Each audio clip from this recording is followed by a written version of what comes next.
धन धन सतगुरु तेरा ही आसरा।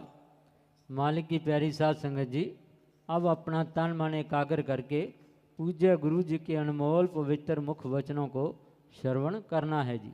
धन धन सतगुरु तेरा ही आसरा। हे मनुष्य, हे इंसान, तुझे जो भगवान ने समय दिया है ये बेशकीमती है। 84 लाख शरीर हैं, उनमें सर्वश्रेष्ठ शरीर मनुष्य का है। यह ऐसा अवसर है, ऐसा समय है जिसमें जीते जी मुक्ति को पाया जा सकता है और मरणोपरांत आवागमन से मोक्ष मुक्ति मिल सकती है। जरा सोच के देखिए, जो आदमी को कोई चिंता ना हो, कोई गम ना हो, कोई दुख टेंशन परेशानी ना हो, उससे सुखी क्या दुनिया में कोई और हो सकता है? आप जिसे मर्जी देख लो, गरीब से गरीब और अमीर से अमीर गम चिंता टेंशन परेशानी में खोए हुए हैं। माया रानी खास करके सबको तिगड़ी नाच नचाए हुए। हम यह नहीं कहते कि पैसा कमाना नहीं चाहिए, लेकिन जो माया के लिए तड़फते हैं, व्याकुल हैं, उनका हशर बुरा है। अब गरीब तो नेचुरली तड़फेगा, उसके पास पैसा नहीं। पैसा होता तो वो पता नहीं क्या बना लेता, ये बना देता, वो बना देता, पता नहीं क्या कर डालता। बस पैसा नहीं है, होता तो पता नहीं क्या करता। और जो मिडिल क्लास हैं, थोड़ा जिनके पास है भी, बाल बच्चे घर परिवार सब है, वो भी टेंशन में है। पड़ोसी के पास ज्यादा क्यों है?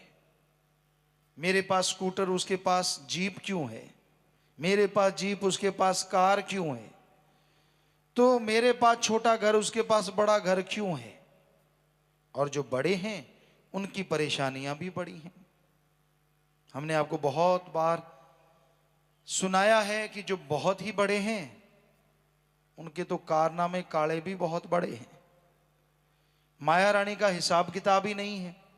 ऐसी ऐसी जगहों पे रख रखे हैं, यहां का नंबर है, बस पिन कोड है या नंबर है।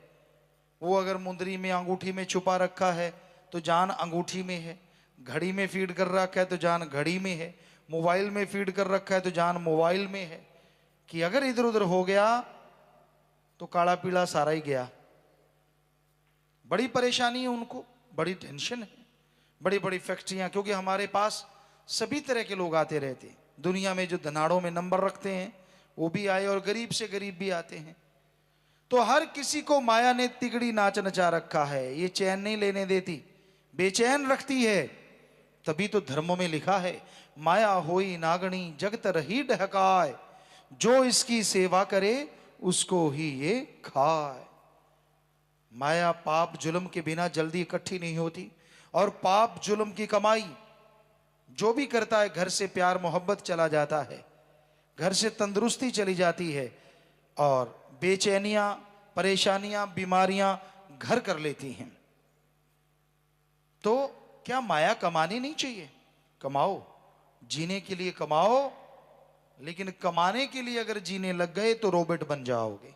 हम ये नहीं कहते कि कमाने के लिए जियो ना, कमाने के लिए मेहनत करोगे तभी कमाई आएगी।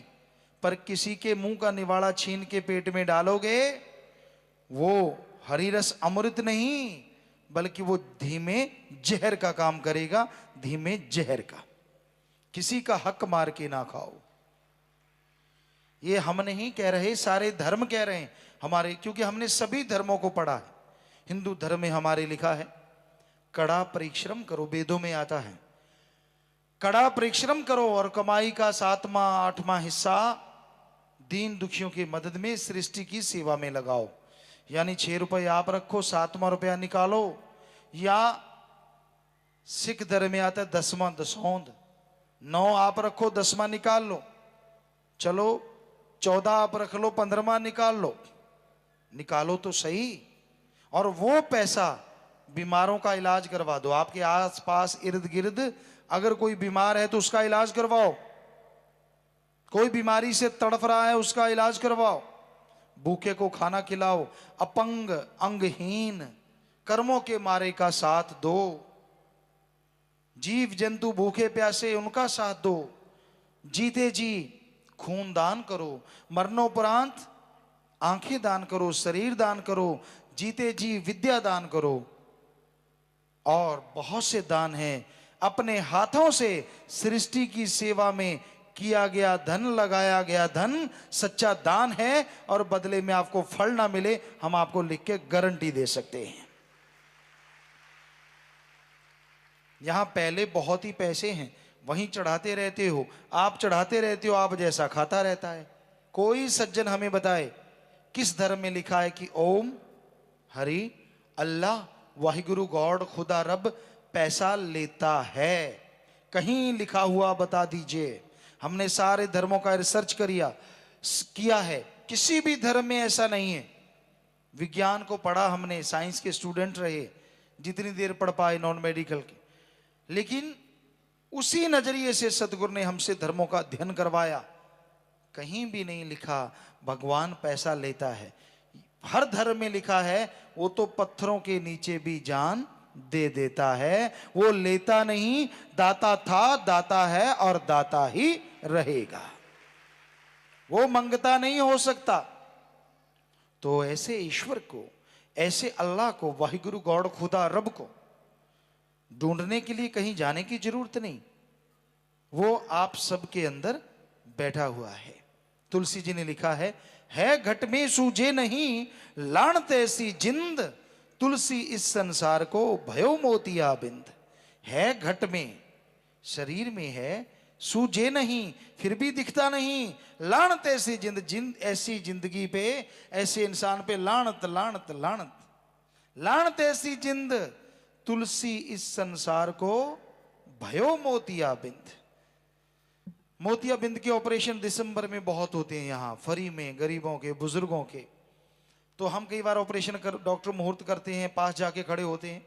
होता क्या है, छोटा सा कट लगाते हैं आंख में, और आंख का जो पर्दा है यहां से हमें नजर आता है, बिल्कुल आंख के सेंटर का बिंदु, वहां पे एक झिल्ली आ जाती है सफेद से रंग की, जैसे प्याज का छिलका या दूध पे मलाई आती है, उस तरह का हल्का सा होता है, और उसकी वजह से धुंधला नजर आता है। तो डॉक्टर क्या करते हैं, जरा सा कट लगाया, उसको दवाइयां डाल डाल के आंख को फुला देते हैं, पर्दा फूल जाता है, और उसमें से उसको निकाल लेते हैं, तो फिर से बढ़िया दिखने लग जाता है।